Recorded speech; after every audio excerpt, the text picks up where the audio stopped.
সূর্যের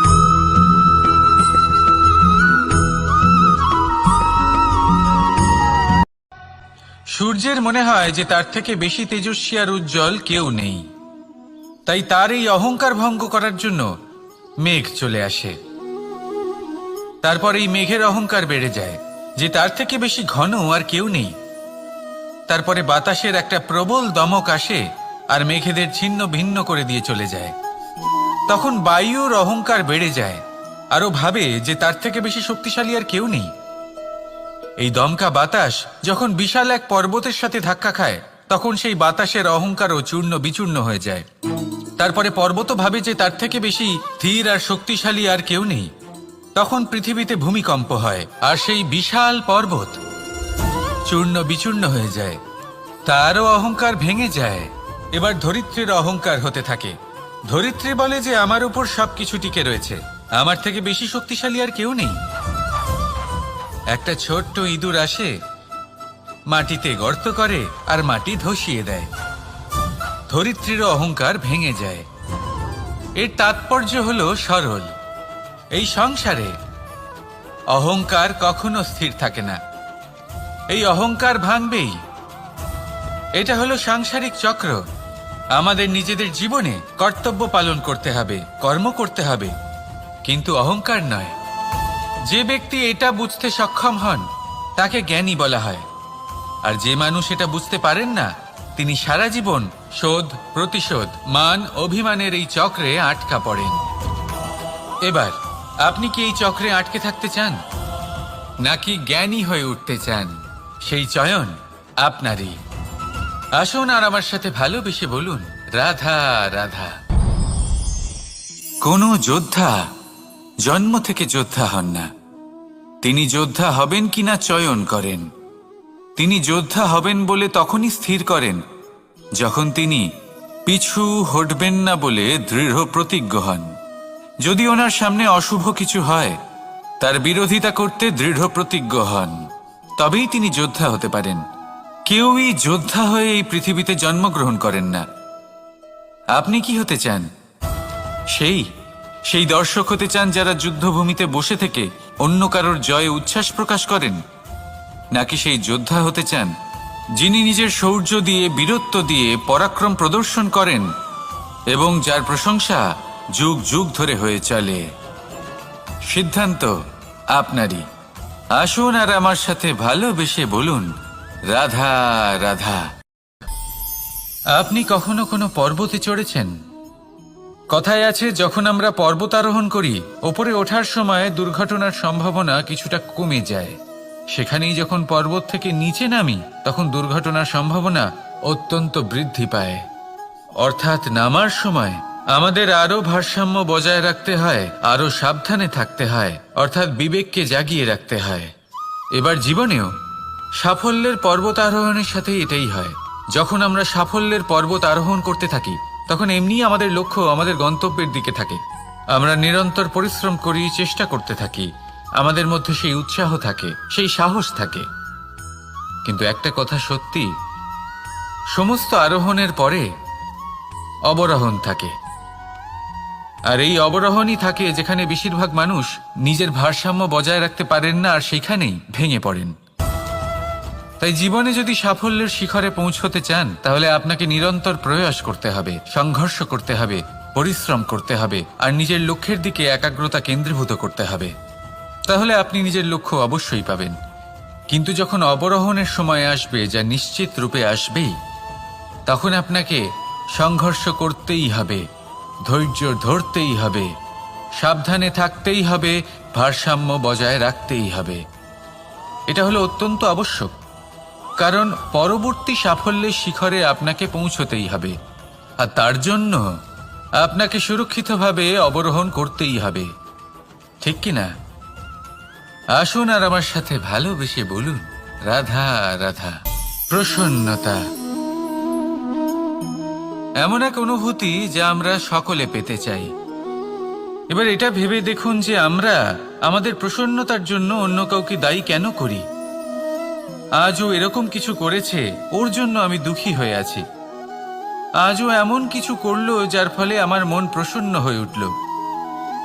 না, আপনাকে স্পষ্ট করে একটা কথা বলে দিই, আপনার প্রসন্নতা না শুধু আপনার নির্বাচন, না শুধু আপনার হাতে রয়েছে, বরং আপনি নিজের প্রসন্নতাকে নিজেই আকৃষ্ট করেন। এই ফুলগুলিকে দেখুন, এই ফুল এর সুগন্ধ ছড়ায়, আর এই ফুল নিজের দিকে কীট পতঙ্গদের আকৃষ্ট করে। এবার দেখুন কীট পতঙ্গ কাদের আকৃষ্ট করে? গিরগিটি বা ব্যাঙ, এরকম কিছু প্রাণীদের। এবার এই যে ফুল, কীট পতঙ্গের জন্য এই যে ফুল, তার বিকাশ হয়, এ আরো প্রস্ফুটিত হয়, ওর বংশ আরো বৃদ্ধি পায়। তাই এর তাৎপর্য হলো সহজ, ফুল উচিত ব্যক্তিকে নিজের দিকে আকৃষ্ট করে। এবার কীট পতঙ্গের কথা বললে তারা কাদের আকৃষ্ট করে? তাদেরই যারা তাদেরই শিকার করবে, খাদ্যরূপে গ্রহণ করবে। এবার কাকে আপনি নিজের দিকে আকৃষ্ট করতে চান তার নির্বাচন আপনারই। আপনি কি প্রসন্নতাকে নিজের দিকে আকৃষ্ট করতে চান নাকি অপ্রসন্নতাকে করতে চান, তার নির্বাচন আপনারই। আপনি জীবনে যা কিছু পাবেন, সুখ দুঃখ, আশা নিরাশা, প্রসন্নতা অপ্রসন্নতা, সবই হলো আপনারই নির্বাচনের পরিণাম। তাহলে সঠিক নির্বাচন করুন আর আমার সাথে ভালোবেসে বলুন, রাধা রাধা। ঘূর্ণিঝড়, যখন এই ঘূর্ণিঝড় আসে তখন প্রচণ্ড বেগে হাওয়া বয়ে চলে। সেই সময় এমন কিছু বৃক্ষ আছে যা কঠিন হয়ে দৃঢ় হয়ে দাঁড়িয়ে থাকে।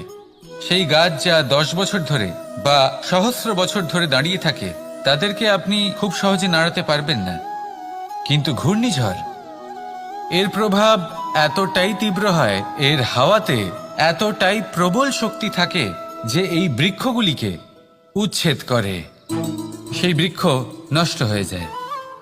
এবার এমন কিছু বৃক্ষ থাকে যাদের কাণ্ড নমনীয় হয়, খুবই নরম হয়। সেই জন্য যখন জোরে বাতাস বয়, কোনো ঘূর্ণিঝড় আসে, তখন এই বৃক্ষগুলি ঝুঁকে যায়। আর যখন এই ঘূর্ণিঝড় চলে যায়, শান্ত হয়ে যায়, তখন ওরা আবার দাঁড়িয়ে পড়ে। এবার এটাকে আপনি কি বলবেন, কি বুঝবেন আপনি? সুযোগ সন্ধানী? না, বরং এটাই হলো প্রকৃত আদর্শ। যখন আপনার সামনে এমন কেউ থাকেন যিনি আপনার থেকে অনেক শক্তিশালী, তখন তাকে সম্মান করা আপনাকে শিখতেই হবে। তাই মনে রাখবেন, এই সংসারে যখনই দুই শক্তির একে অপরের সাথে সংঘর্ষ হয়, শুধুই বিনাশ হয়। কিন্তু যখন শক্তির সাথে আসক্তি মিলিত হয়, সেখানে সুরক্ষা থাকে, সেখানেই কিছু নির্মাণ হয়। তাই আসুন আর আমার সাথে ভালোবেসে বলুন, রাধা রাধা। জীবনে লক্ষ্য লাভ কি করে করতে হয়? কেউ বলবে বন্ধুদের সাহায্যে, কেউ বলবে প্রেমের সাহায্যে, কেউ বলবে নিরন্তর চেষ্টা করলে, কেউ বলবেন পরিশ্রম করলে, কেউ বলবেন ঈশ্বরের আশীর্বাদে, ইত্যাদি ইত্যাদি। আমি আপনাকে বুঝিয়ে বলি, এই যেমন ত্রিলোক আছে, অর্থাৎ 3 লোক আছে, যাকে সঞ্চালন করে ত্রিদেব বা 3 জন দেবতা, সেইভাবে নিজের লক্ষ্যে পৌঁছানোর জন্য 3টি ভাবের প্রয়োজন পড়ে। প্রথম ভাব হলো স্বপ্ন দেখা। আপনি যদি স্বপ্ন দেখতে শুরু না করেন, তাহলে সেখানে পৌঁছতেই পারবেন না।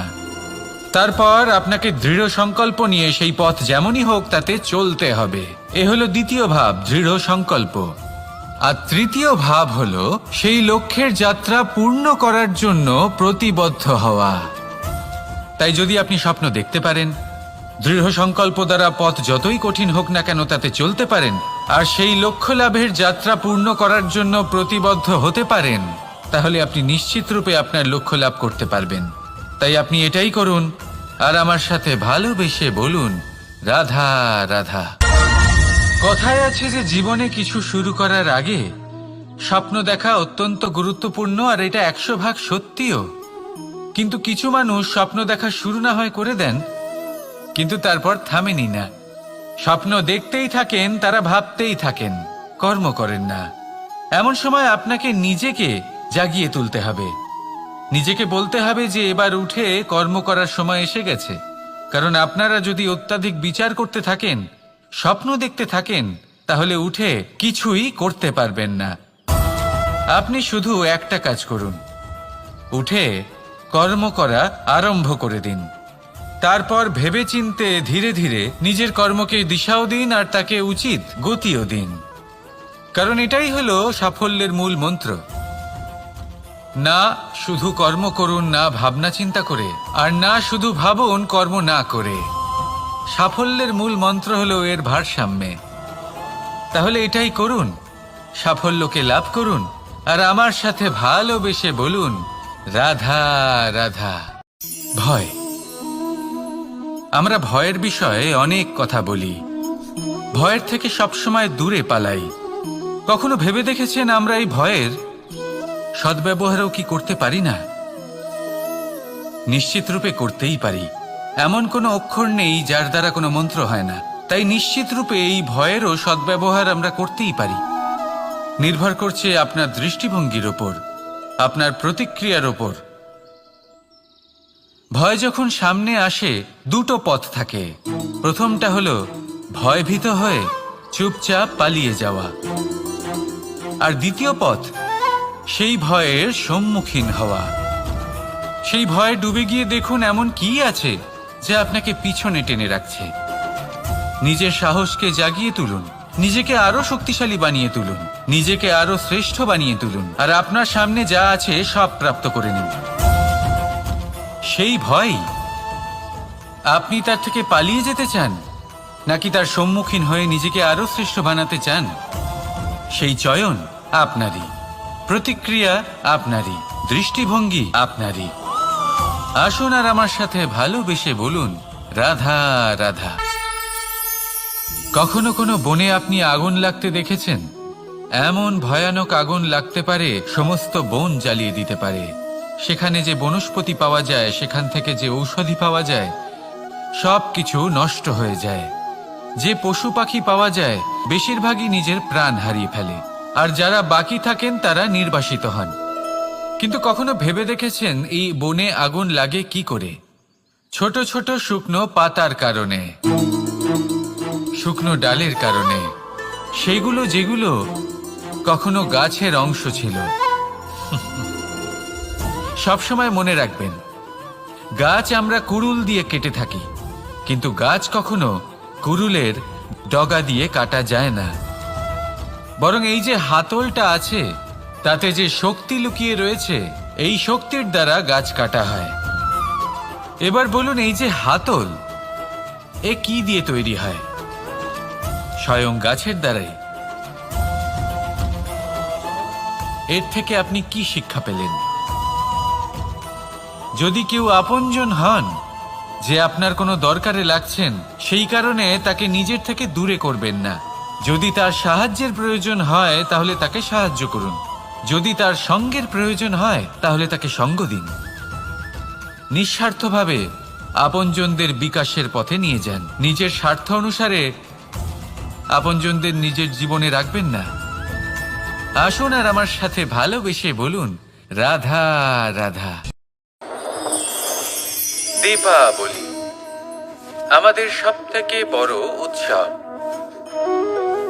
শ্রীরাম রাবণকে পরাস্ত করে 14 বছরের বনবাস কাটিয়ে আবার অযোধ্যায় ফিরে এলেন অমাবস্যার রাত্রে।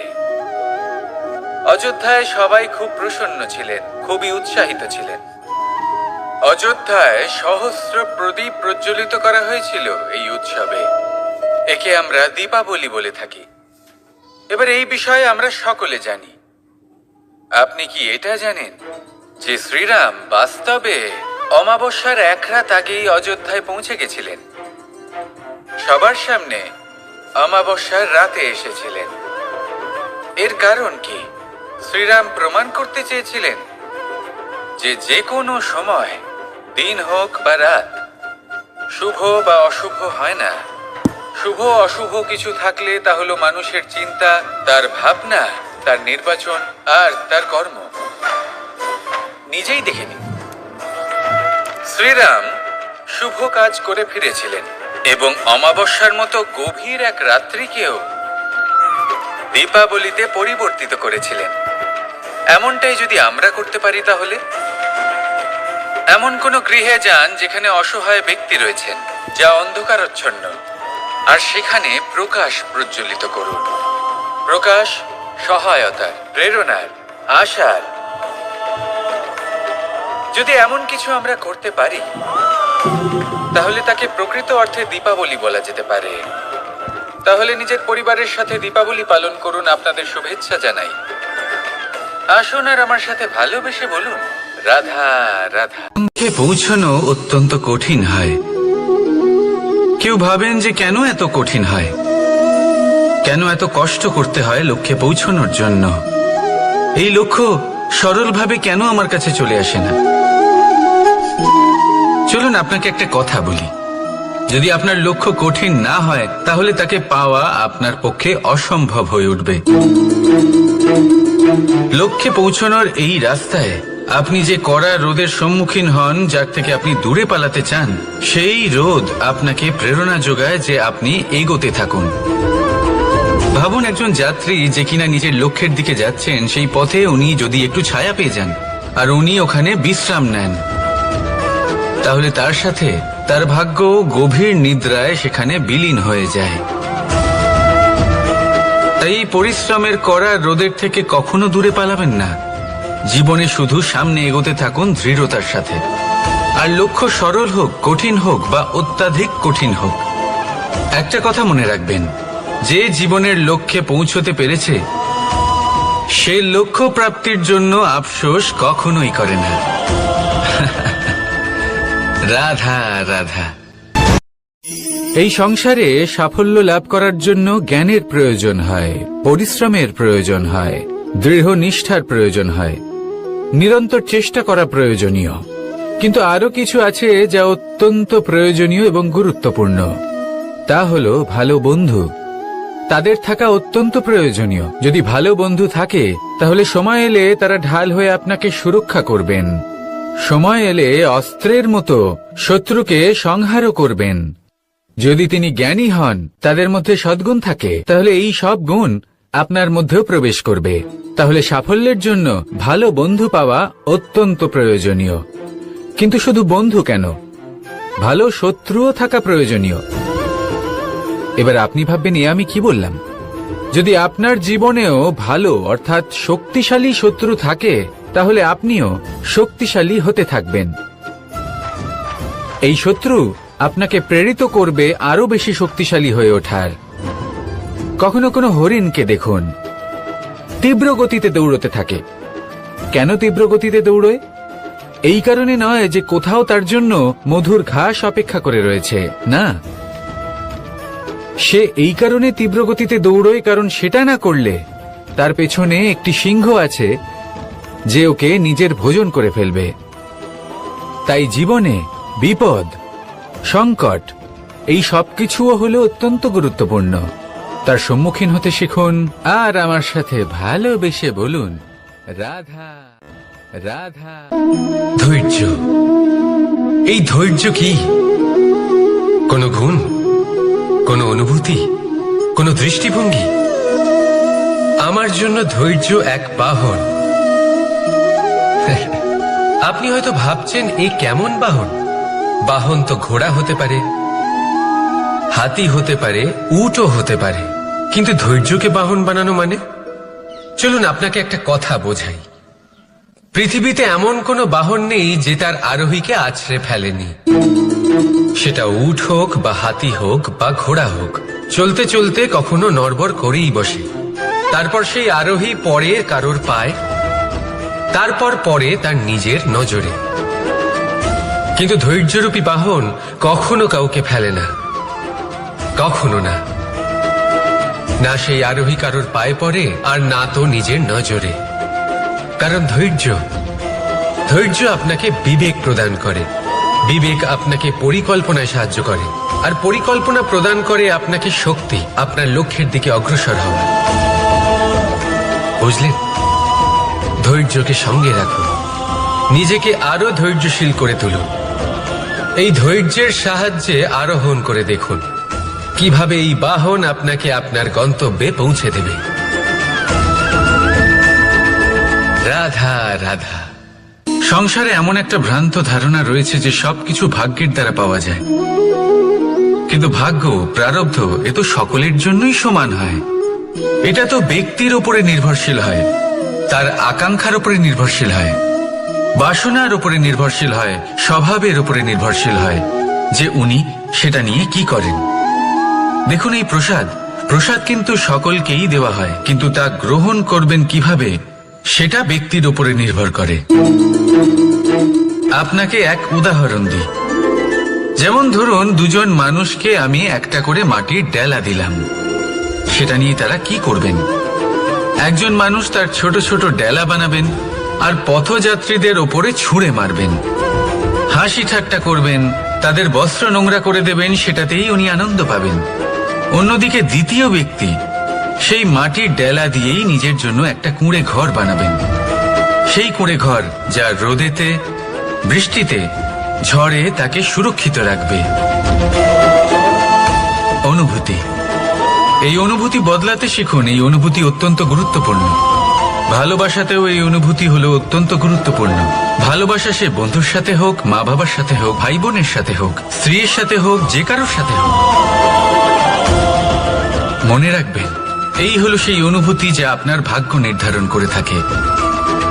তাহলে আসুন আমার সাথে প্রেমের অনুভূতি নিয়ে বলুন, রাধা রাধা। লক্ষ্য, পথ আর সাফল্য, এই তিনটেই একে অপরের সাথে জড়িত, কিন্তু অনেকবার মানুষ এদের ঠিকভাবে বুঝতে পারেন না। তারা ভাবেন যে যেরকম লক্ষ্য হবে সেরকমই পথ হবে, সেই মতোই লক্ষ্য কঠিন হলে পথ কঠিন হবে, লক্ষ্য সরল হলে পথও সরল হবে। যদি আপনাকে আসল সত্যের সাথে অবগত করাই, তাহলে দেখবেন সবকিছুই এর উল্টো। লক্ষ্য নিজের পথ বানায় না, পথ সেটাই যেটা আপনি স্বয়ং নির্বাচন করে আপনি নিজে বানান। সেই অনুসারেই আপনি আপনার লক্ষ্যে পৌঁছতে পারবেন। সেই জন্য জীবনে যখনই লক্ষ্যে পৌঁছানোর পথের বিষয়ে আপনি কোনো সিদ্ধান্ত নেবেন, তাহলে তা ভেবে চিন্তে নেবেন, কারণ এই পথ অত্যন্ত গুরুত্বপূর্ণ। পথ যদি শুভ হয়, তাহলে লক্ষ্য আপনা থেকেই শুভ হয়ে যায়। তাহলে আসুন আমার সাথে ভালোবেসে বলুন, রাধা রাধা। ভাগ্য আর কর্ম, এই দুই এমন শব্দ যাকে ঘিরে সমগ্র সংসার। কেউ বলে আমার ভাগ্যে এটা ছিল না, যা পেলে আমার জীবন অন্যরকম হতো। কেউ বলে আমার গত জন্মের কর্ম নিশ্চয়ই এমন ছিল, যে কারণে এই জন্মে এরকম ভাগ্য পেয়েছি আমি। এই সব বাদ দিন আর একবার শান্ত চিত্তে ভাবুন। আপনি বুঝতে পারবেন যে ভাগ্য আর কর্ম এই দুই এই জন্মের। তফাৎ শুধুমাত্র এটাই যে যদি ভাগ্যের কথা বলা হয়, তাহলে আপনি এই ভাগ্যের থেকে যত বেশি আশা করবেন, তত বেশি নিরাশ হবেন আপনি, কারণ এই আশা আপনাকে কর্ম করা থেকে আটকায়। যদি কথা বলা হয় কর্মের, তাহলে নিজের কর্মের প্রতি যত বিশ্বাস রাখবেন, তত বেশি সফলতা আপনার কাছে আসবে। তাই একটা কথা মনে রাখবেন, ভাগ্য আপনার কর্ম নির্ধারণ করে না, কিন্তু আপনার কর্ম আপনার ভাগ্যকে অবশ্যই নির্ধারণ করে। রাধা রাধা। নাম কত সাধারণ একটা বিষয়। প্রত্যেক মানুষ যে জন্ম নেয়, তাকে একটা নাম দেওয়া হয়, যা সে পেয়ে থাকে তার মাতা পিতার দ্বারা, না হলে তার গুরুর দ্বারা, বা কোনো আত্মীয়ের দ্বারা, বা কোনো কাছের মানুষের দ্বারা। এই নামের সাথেই সে আস্তে আস্তে বেড়ে ওঠে। কিন্তু এটাই কি সেই নাম? এই নামই কি সবকিছু? কখনোই নয়। একটা নাম সেটা যা আপনি জন্মের সময় লাভ করেন, যে নামে আপনি কর্মের পথে অগ্রসর হন। আরও একটা নাম সেটা যা আপনি আপনার কর্মের দ্বারা অর্জন করেন, আর এই নামেই আপনাকে সবাই যুগ যুগ ধরে মনে রাখে। আপনার আসল নাম সেটা নয় যা আপনাকে জন্মের সময় দেওয়া হয়েছিল। আপনার আসল নাম সেটা যেটা আপনি আপনার কর্ম দ্বারা লাভ করেছেন, কারণ সেই লাভের পেছনে প্রচুর প্রয়াস লুকিয়ে থাকে, অনেক পরিশ্রম লুকিয়ে থাকে। কিন্তু যদি আপনি চান যে মানুষ আপনার নাম মনে রাখে, তাহলে আপনাকে কর্মের পথে অগ্রসর হতেই হবে। শুভ কর্ম করতে হবে, অনর্গল চেষ্টা করে যেতে হবে, মহান কাজ করতে হবে। আর বিশ্বাস করুন, আপনি একটা মহান নামের ফল অবশ্যই লাভ করবেন। রাধা রাধা। আমি এখানে একা এই বনে বসে আছি, বাঁশি বাজাচ্ছি। কার জন্য? কে আছেন এখানে? কেউ নেই। আমার প্রজা, আমার রাজ্য, আমার পরিবার আমার থেকে অনেক দূরে আছেন। আমি এখানে একা এই বনে বসে এই আকাশের এই রঙের, গাছের এই সব ফলের, মাটির সুবাসের আনন্দ উপভোগ করছি। কেন? আমি হলাম দ্বারকাধীশ। এমন কি রাজকীয় বা ভৌতিক সুখ রয়েছে যে আমি ওখানে পেতে পারি না? সবকিছুই পেতে পারি, তাও এখানে বনে একা বসে আছি। কোন সুখ খুঁজে চলেছি? একা থাকার সুখ। আমরা প্রত্যেকদিন অনেক মানুষের সাথে, চিন্তাধারার সাথে, কর্মের সাথে, পরিস্থিতির সাথে, সুখ দুঃখের দ্বারা বেষ্টিত থাকি। জীবনের এই চক্রে আমরা জড়িয়ে পড়তে থাকি। যতই আমরা এই সমস্যার সমাধান করি, আমরা ততই এতে জড়িয়ে পড়ি। আমরা এতটাই জড়িয়ে পড়ি যে যখন আমরা আয়নায় নিজেদের দেখি, তখন আমরা নিজেদের চিনতেই পারি না। এমন মনে হয় যেন আমরা নিজেদের হারিয়ে ফেলেছি। সেই জন্য প্রত্যেক দিন আপনি কিছু সময় নিজের সাথে কাটান একান্তে। এটা অত্যন্ত আবশ্যক। নিজের অস্তিত্বের গভীরে গিয়ে দেখতে শিখুন, নিজেকে বুঝুন। অদ্ভুত শান্তির অনুভূতি হবে। যেমন এই বায়ু, এই বৃক্ষ, এই পুষ্প, এই নিসর্গ, এদের মতো আপনিও কখনো একলা হতে শিখুন। কখনো নিসর্গের একটা অংশ হয়ে দেখুন। এই মন প্রসন্ন হয়ে বলবে, রাধা। একবার একটা শেয়াল বনে বিচরণ করছিল। ও একটা ছোট্ট শাবক দেখতে পেল। ও ভাবলো, আজ একেই আমি খাবার হিসেবে গ্রহণ করব। আশেপাশে দেখলো কেউ দেখছে না তো, কেউ ছিল না। আর সেই শাবকের ওপর আক্রমণ করলো, যা হলো একটা ঘোর অপরাধ। বনের নিয়ম অনুসারে আপনি কখনোই শাবকের ওপর আক্রমণ করতে পারেন না। তারপর এই খবরটা যখন রাজা সিংহ জানতে পারলেন, সভার আয়োজন করলেন। কিন্তু সেখানে শেয়াল বলল, আমি তো এরকম কিছু করিনি। কিন্তু যদি আপনি এরকম বলেন, কোনো প্রমাণ দিন, এর কোনো সাক্ষী আছে? তখন রাজা সিংহ পেঁচাকে ডেকে পাঠালেন, যে সেই মুহূর্তে বৃক্ষের শাখার ওপর বসেছিল। সে সব কিছু দেখেছিল। পেঁচা সব সত্যি কথা বলল, আর শেয়ালকে মৃত্যুদণ্ড দেয়া হলো। এবার এই কাহিনী আমি আপনাকে কেন শোনালাম? কারণ মানুষও কখনো কখনো এরকম কর্ম করেন যা শিয়াল করেছে। এটা ভাবেন কেউ দেখছে না, যখন আমি অনুচিত কর্ম করতেই পারি। কিন্তু না, আপনি যাই করুন না কেন, কেউ না কেউ অবশ্যই তা দেখছে। কোনো ব্যক্তি না হলেও কোনো প্রাণী, না হলে কোনো যক্ষ বা দেব বা প্রেত। যদি এনারা কেউ না দেখেন, তাহলে ধরিত্রী মাতা দেখেন, যেখানে দাঁড়িয়ে আপনি সেই কর্ম করছেন, তাই না? তাই একটা কথা সবসময় মনে রাখবেন, কে দেখছেন কে দেখছেন না সেই বিষয়ে ভাবা ছেড়ে দিন। এটা খুব সহজ কথা। আপনি যদি উচিত কর্ম করেন, উচিত ফল পাবেন। যদি অনুচিত কর্ম করেন, তাহলে আপনি অনুচিত ফল অবশ্যই পাবেন। সেই জন্য উচিত পথে চলতে থাকুন, উচিত কর্ম করতে থাকুন, আর আমার সাথে ভালোবেসে বলুন, রাধা রাধা। বাহ, পুষ্পের সুবাস আমার খুব ভালো লাগে। অত্যন্ত সুন্দর হয় এই পুষ্প। এইভাবে চারিদিকে পুষ্প দেখে মন আনন্দিত হয়ে ওঠে। এবার আপনারা ভেবে দেখুন, আমার চারিদিকে পুষ্প নয়, আগুন আছে। তাহলে কি হবে? আমার শরীর কি জ্বলে যাবে না? অবশ্যই জ্বলবে। শরীরকে কি আগুনের তাপ সহ্য করতে হবে না? অবশ্যই সহ্য করতে হবে। এটাই হলো প্রকৃতির নিয়ম। এই নিয়ম কিন্তু আমরা সবাই জানি, কিন্তু আমাদের মধ্যে বেশিরভাগ মানুষ এই বিভ্রান্তি নিয়ে বাঁচি যে এই যে প্রকৃতির নিয়ম, তা আমার ওপর প্রযোজ্য নয়। তা কিন্তু নয়। আমাদের চতুর্দিকে এই যে নিসর্গ রয়েছে, আমরা তার কতটা ক্ষতি করি সেটা একবার ভেবে দেখুন। আমরা বনাঞ্চল জ্বালিয়ে দিই, বায়ু দূষিত করি, জল দূষিত করি, প্রাণীদের হত্যা আমরা করি। কেন? এই নিসর্গ আমরা নষ্ট করি, যদিও আমরা জানি যে আমরাও হলাম এই নিসর্গেরই অংশ। এবার দেখুন, শরীরের কোনো অংশে যদি আগুন ধরান, আস্তে আস্তে সমস্ত শরীরও জ্বলে যাবে। সেইভাবেই নিসর্গ যদি নষ্ট হয়ে যায়, তাহলে মনুষ্য জাতিও নষ্ট হয়ে যাবে।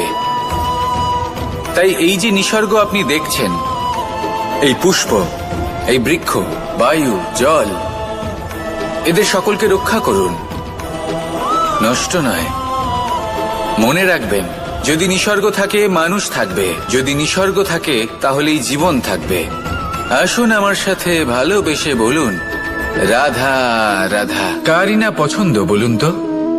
অত্যন্ত সুস্বাদু হয় এই মধু, মিষ্টি খেতে হয় এবং তা শক্তিও প্রদান করে। এবং প্রত্যেকটি মিষ্টি পদার্থের মতোই এতেও খুব তাড়াতাড়ি পিঁপড়ে ধরে যায়। অন্যদিকে যদি নুনকে দেখি, তাহলে বছরের পর বছর রাখলেও এতে পিঁপড়ে ধরে না। এবার যদি কথা বলি বন্ধুত্বের, তাহলে বন্ধুত্ব নুনের মতো হওয়া উচিত, মধুর মতো নয়। যারা সামনে এলে শুধুমাত্র মধুর মধুর কথা বলবে, পরে এতে পিঁপড়ে ধরে যাবে, এটা নুনের মতো হওয়া উচিত। প্রকৃত বন্ধু হলো সে যে সময় এলে পরে আপনার সামনে আপনার প্রকৃত সত্য তুলে ধরবে, তা সে যতই কঠিন হোক না কেন। আপনার দোষ, আপনার অপগুণ, আপনার খামতি আপনাকে বলতে পারবে, যাতে আপনি সেগুলো শুনে মেনে নিয়ে তারপর নিজেকে শুধরোতে পারেন। এটাই হলো প্রকৃত বন্ধুত্ব। কখনো নিজের জীবনের আশেপাশে মন দিয়ে দেখবেন, অনেক সময় এমন মানুষ থাকেন, অনেক বন্ধু থাকেন, যাদের দেখে আমাদের মনে হয় যে এনারা খুব কঠোর, এনাদের কথা খুব কটু। কিন্তু বেশিরভাগ এমন মানুষের মনটা যদি বুঝতে পারেন, তাহলে দেখবেন তাতে কোনো মালিন্য নেই, এনাদের মন অত্যন্ত পবিত্র হয়। যদি আপনার জীবনেও এমন কোনো ব্যক্তি থেকে থাকে, এমন বন্ধু থাকে, তাহলে তাদের আগলে রাখুন আর আমার সাথে ভালোবেসে বলুন, রাধা রাধা। যতক্ষণ আমরা এই সংসারে জীবিত, ততক্ষণ আমাদের সাথে সবকিছু থাকে। আমাদের ধন, সুখ স্বাচ্ছন্দ্য, আমাদের মিত্রগণ, আমাদের পরিবার, এই সমাজ, এই সবকিছু আমাদের সাথে থাকে।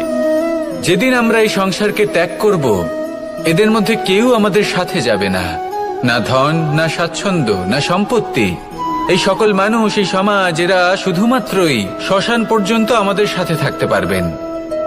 তারপরে যদি আমাদের সাথে কিছু যেতে পারে, তাহলে তা শুধুই আমাদের ধর্ম। আর এই সংসারে আমরা নিজেদের যে সুনাম রেখে যাই, সেটা সম্ভব শুধুমাত্র কর্মের দ্বারা। সেই জন্য সংসারে যতদিন পর্যন্ত জীবিত আছেন, যদি কিছু অর্জন করতে চান, তাহলে ধর্ম অর্জন করুন, ধর্মের বিষয়ে স্পষ্টতা অর্জন করুন এবং কর্ম অর্জন করুন। এটাই হবে আপনার অতীত এবং এটাই হবে আপনার ভবিষ্যৎ, এবং এটাই সকলকে প্রেরণা প্রদান করবে। আসুন আমার সাথে ভালোবেসে বলুন, রাধা রাধা। কোনো যাত্রায় যাব বলে মনে করি, তখনই আমরা প্রস্তুত থাকি আসন্ন বিপদের জন্য বা সংকটের জন্য।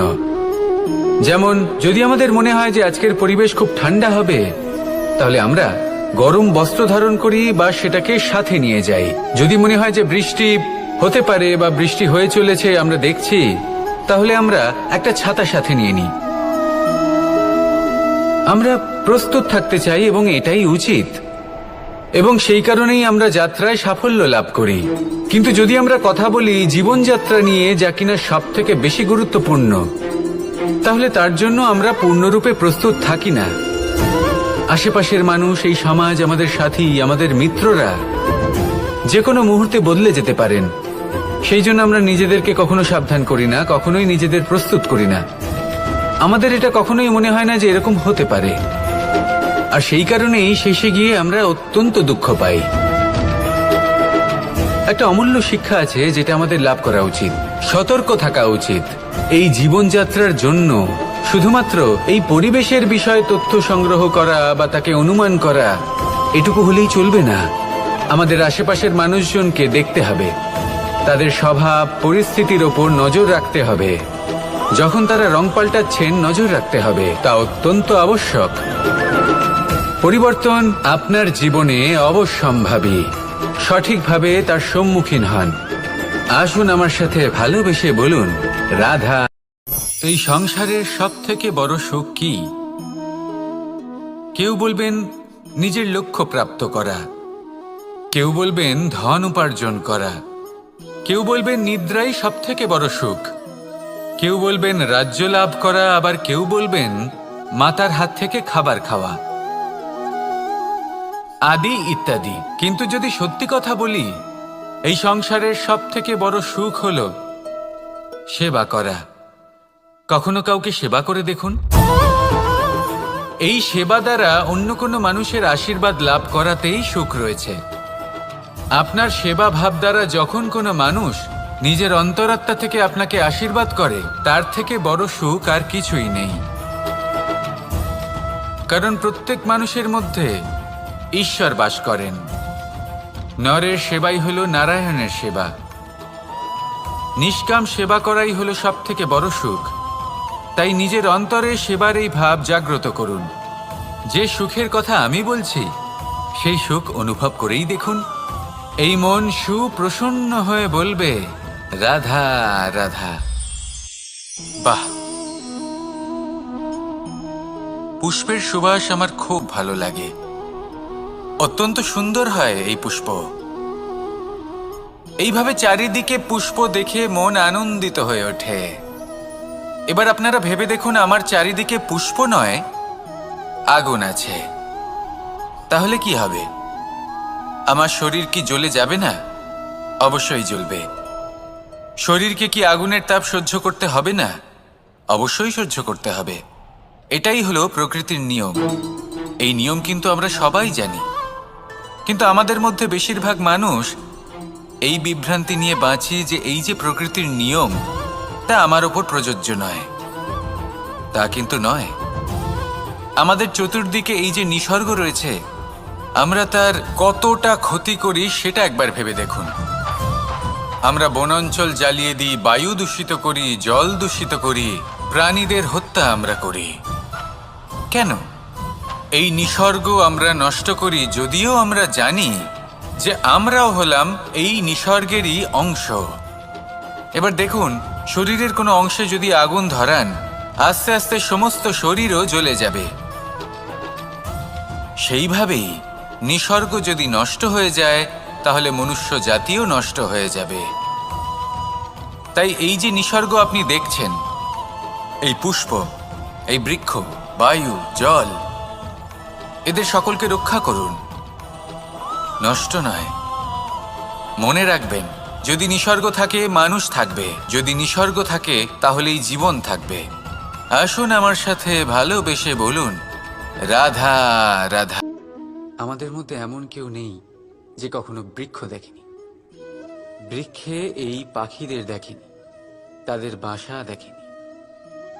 এই পাখিদের নিজেদের ছোট ছোট বাচ্চাদের কখনো খাওয়াতে দেখেনি।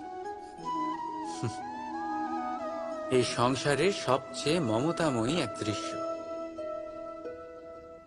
পাখি দূর থেকে নিজের ঠোঁটে করে খাবার নিয়ে আসে, স্বয়ং ভোজন করতে অক্ষম বাচ্চাদের মুখে খাবার দেয়, নিজে অভুক্ত থাকে, নিঃস্বার্থ, নিশ্চিন্ত হয়। আর যখন সন্তানের ডানা গজায়, তাকে সে উড়তে শেখায়, আর তারপর তাকে স্বাধীন করে দেয় তার নিজের জীবন ধারণ করতে। এই আকাশে উড়ে বেড়ানোর জন্য। আর আমরা মানুষেরা কি করি? যে সন্তানকে আমরা পাখিদের মতন লালন পালন করি, তাদের ডানা গজাতেই তাদের আমরা বেঁধে ফেলি, এই ভেবে যেন সে উড়ে দূরে না চলে যায়। এই নয় যে এই অবস্থায় মাতা পিতার সন্তানের প্রতি প্রেম থাকে না, অবশ্যই থাকে, কিন্তু তাতে প্রেমের থেকে মোহ বেশি প্রাধান্য পায়। সে নিজের আর তার সন্তানের ভবিষ্যতের মাঝখানে বাধা হয়ে দাঁড়ায়। আমরা ভুলে যাই আমরা কেবল জন্মদাতা, ভাগ্য বিধাতা নই। যখন প্রেমে মোহ চলে আসে, তখন সেটা প্রেম থাকে না, স্বার্থ হয়ে দাঁড়ায়। এই জন্য প্রেমকে কাছে রাখুন আর মোহকে দূরে, কারণ যার প্রতি প্রেম আছে তার বিকাশে বাধা দিতে নেই। রাধা রাধা।